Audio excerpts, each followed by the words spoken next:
I'm Anna Terizalia, a civil engineering student, proud to be HP Scholar. Before I graduated senior high school, nag-iisip na talaga ako kung sa university ako mag-aaral. Yung kaya lang ng mga gulang ko yung bayarin.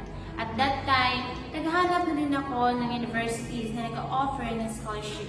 Knowing na mahal yung tuition ng ibang college schools, parang nawalan ako ng pag-asa. At doon nagsimula yung mga what ifs. Na what if hindi ako pumasa sa mga universities na na-applyan ko? What if yun na talaga yung choice ko? Kundi ang mag-aral sa isang college school sa lugar namin na wala naman ang kursong gusto ko. But, miracle happened, nakakuha ko ng HK scholarship sa FENMA CUC. Pwede na ako mag-enroll sa kursong gusto ko. Then, FENMA became a support system. Because at that time, gusto na talaga ni Mama na i-enroll ako sa isang college school sa lugar namin at ibang kurso lang daw ang kukunin ko.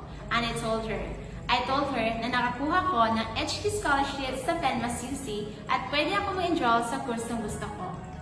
My mother is so happy kasi isang biyaya ang dumating. Biyaya na magiging tulay sa pangarap ko sa buhay. I grabbed that opportunity to pursue my dreams in life.